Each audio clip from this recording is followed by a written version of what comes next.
Salut à toutes et à tous, c'est un plaisir de vous rencontrer encore une fois dans cette nouvelle vidéo pour vous présenter votre deuxième cours d'introduction à la communication. Aujourd'hui, nous allons aborder un autre chapitre. Il va s'accentuer surtout sur le discours. Nous allons essayer de voir les fonctions du discours. Mais avant tout, il faut dire que le discours, c'est quelque chose qui est souvent mal compris.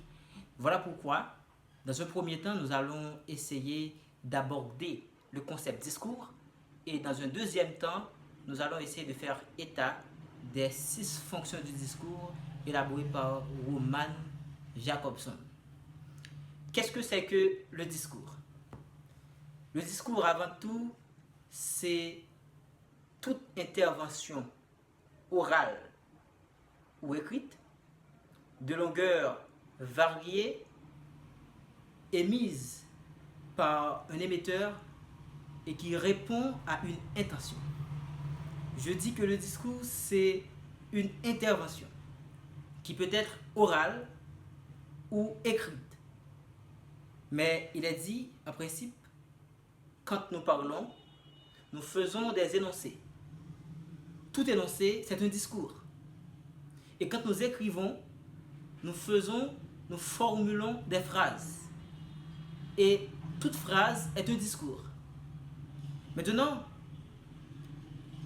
quand on parle de discours ici, ça peut avoir une longueur variée. Ça peut être une ou deux phrases, tout comme ça peut être un long texte. Aujourd'hui, nous allons essayer de passer en revue les 6 fonctions du discours élaborées par Roman Jacobson. Mais avant tout, lorsque j'étais à étudier la communication, on m'a parlé de Cicéron qui a dit que un bon discours doit répondre à ces 3 fonctions suivantes: instruire, plaire, émouvoir. Donc selon Cicéron, pour que votre discours soit un bon discours, il faut qu'il remplisse ces 3 fonctions. Instruire, c'est-à-dire dans votre discours, vous devez apporter quelque chose de nouveau. Vous devez apporter une connaissance nouvelle. Ça, c'est l'aspect instructif. Deuxièmement, plaire. Cicéron nous dit, non seulement votre discours doit vous plaire, mais aussi et surtout, votre discours doit plaire aux autres. Voilà pourquoi il est important, mes chers amis, quand vous écrivez, quand vous parlez, quand vous êtes à prononcer un discours dans une cérémonie quelconque, vous devez orner le discours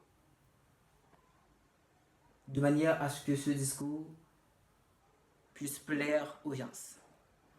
Et ensuite, c'est émouvoir. Émouvoir, c'est toucher l'émotion du public, toucher l'âme de l'individu, de l'interlocuteur. Ça, c'est selon Cicéron. Et nous trouvons que cette approche de Cicéron contient ses limites. Voilà pourquoi nous allons essayer de passer en revue l'approche de Roman Jacobson, qui est beaucoup plus large et que nous pouvons considérer comme beaucoup plus scientifique. Roman Jacobson, il a élaboré 6 fonctions du discours. Il a dit que, avant tout, quand nous parlons, quand nous écrivons en tant qu'émetteur, nous avons une intention à communiquer. On l'a déjà dit dans le premier cours. Nous avons une intention de communication. Eh bien, cette intention de communication va s'articuler autour de notre discours. Si mon intention, c'est d'éviter les individus à changer de comportement, je dois produire un discours qui répond à une fonction surtout incitative, pour inciter les personnes à changer de comportement ou à changer d'attitude. Quelle est la première fonction d'un discours, ou bien quelle peut être la première fonction d'un discours selon Jacobson? Alors aujourd'hui, on va mobiliser 2 livres. Le premier livre de base et communication efficace. Et ce texte de Jean-Paul Simard, Guide du savoir rédigé. Donc c'est un texte assez intéressant que je vous invite aussi à lire. Donc c'est partagé sur nos plateformes pour les étudiants en communication à RIB École Professionnelle. Donc, Roman Jacobson a dit que il y a premièrement la fonction référentielle. Deuxièmement, il y a la fonction expressive. Troisièmement, il y a la fonction incitative. Ensuite, la fonction poétique. Ensuite, il y a la fonction relationnelle ou la fonction fatigue. Et enfin, Roman Jacobson parle de la fonction métalinguistique. Ce sont ces 6 fonctions qu'il essaie d'élaborer. Et nous allons essayer de vous dire avant tout à quelle composante de la communication chacune de ces fonctions s'associe-t-elle. Et ensuite, nous allons essayer d'élaborer pour expliquer c'est quoi telle ou telle fonction. La fonction informative ou fonction référentielle, c'est la même chose, est liée surtout au référent. On a déjà parlé du référent. Le référent, c'est ce à quoi renvoie le message. Eh bien, la fonction référentielle, ça met l'accent sur le référent. La fonction référentielle met l'accent sur le message, sur l'information. D'ailleurs, c'est la fonction informative. Cette fonction qui vise à donner de l'information. Ici, il a dit que la fonction référentielle oriente la communication vers ce dont l'émetteur parle, à savoir les référents. Personnes, objets, phénomènes, sans qu'il n'y aurait pas de communication, sans quoi, ou bien sans ces éléments, il n'y aurait pas de communication possible. Parce que l'objet même de ce discours, c'est de vous informer sur telle ou telle chose, sur telle ou telle personne, sur tel ou tel phénomène. Ici, ce sont des informations surtout objectives qui sont véhiculées. Par exemple, Port-au-Prince est la capitale d'Haïti. C'est la fonction référentielle. C'est la fonction informative. Ici, on donne de l'information. On ne voit pas la présence de l'émetteur. On ne voit pas la présence du récepteur dans le discours. Voilà pourquoi on parle de fonction référentielle. Deuxièmement, il y a la fonction expressive. La fonction expressive. Dans la fonction expressive, l'émetteur parle. D'ailleurs, la fonction expressive, on voit le mot expression. Donc, l'émetteur s'exprime à travers cette fonction. L'émetteur se montre dans ce discours. Parce que cette fonction, elle affiche la présence de l'émetteur. Et parfois, l'émetteur peut manifester son attitude à l'égard de la situation ou à l'égard du contenu du message. Il y a des thèmes, par exemple, quand on les voit, on doit penser surtout à la fonction expressive. Par exemple, Julie a malheureusement oublié.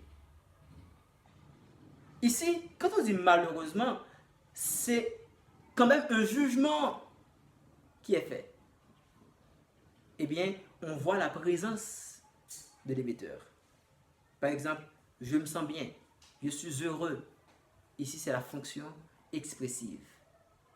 On peut utiliser des pronoms personnels à la première personne pour montrer qu'on est en face d'un discours qui répond à la fonction expressive, ou bien on peut utiliser des expressions qui montrent l'attitude de l'émetteur vis-à-vis de la situation.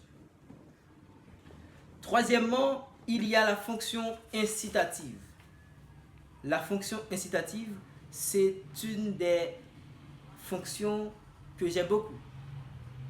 Eh bien, cette fonction est surtout orientée vers le récepteur.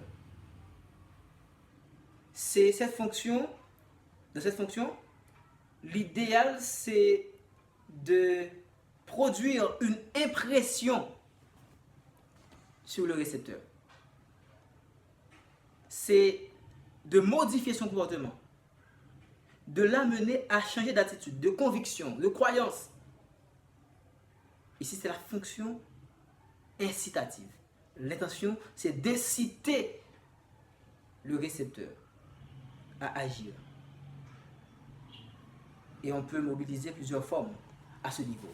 Je vais lire pour vous dans le livre de Jean-Paul Simard ce qui est dit à travers le discours incitatif. Ici, on dit que la phrase incitative est utilisée pour convaincre, persuader, prouver, faire agir, divertir, amuser, demander, interroger, etc. Donc, à ce niveau, on essaie de modifier la pensée ou le comportement de l'individu. Mes chers amis, si vous voulez exercer une impression sur quelqu'un, il est important de mobiliser la fonction incitative. Par exemple, venez donc avec moi et regardez. Venez, ça va inviter les gens à venir. Donc c'est la fonction incitative. Sachez-le bien. Oui, je suis capable. Sachez-le bien. Sachez, j'invite l'individu à quoi? À autre chose. Par exemple, dans les sermons, les pasteurs le font beaucoup. On invite les chrétiens à croire à autre chose, à penser autrement. Ici, c'est une fonction assez intéressante. C'est une fonction vraiment importante. Il y a aussi la fonction métalinguistique. La fonction métalinguistique. Quand on dit méta, on veut parler de l'expression au-delà de. La fonction métalinguistique, c'est cette fonction dont l'intention est de donner des explications sur des éléments de la langue.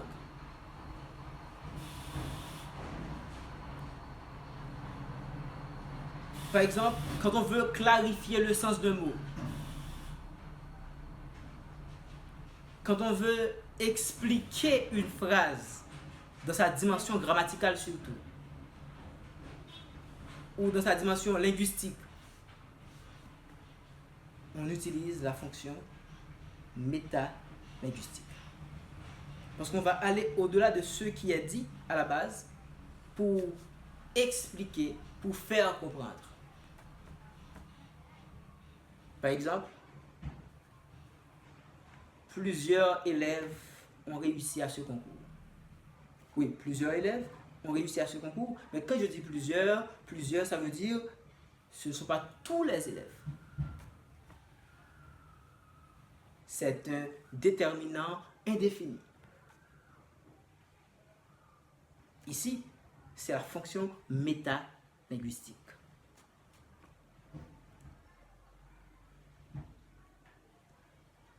Il y a aussi la fonction relationnelle ou de contact. C'est cette fonction qui avant tout vise à créer le contact ou bien établir le contact. Ensuite, à maintenir le contact. Par exemple, quand on dit bonjour, hello, ici c'est la fonction fatigue ou bien la fonction relationnelle ou de contact. Est-ce que vous êtes là? Est-ce que vous êtes là? C'est pour savoir est-ce que vous êtes encore connecté. C'est pour maintenir le contact qu'on a eu. Et bonjour à tous, c'est un plaisir d'être avec vous. Alors, bonjour à tous, c'est ici pour établir le contact. Est-ce que ça va? C'est pour maintenir le contact. Et parfois, on utilise cette fonction pour rompre aussi le contact. Par exemple, au revoir, bye, ciao. Il y a aussi, mes chers amis, la fonction poétique ou esthétique. La fonction poétique, c'est cette fonction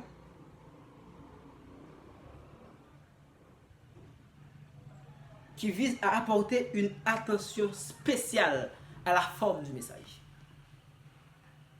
Là, maintenant, on va avoir affaire avec la littérature, avec les figures de style. Ici,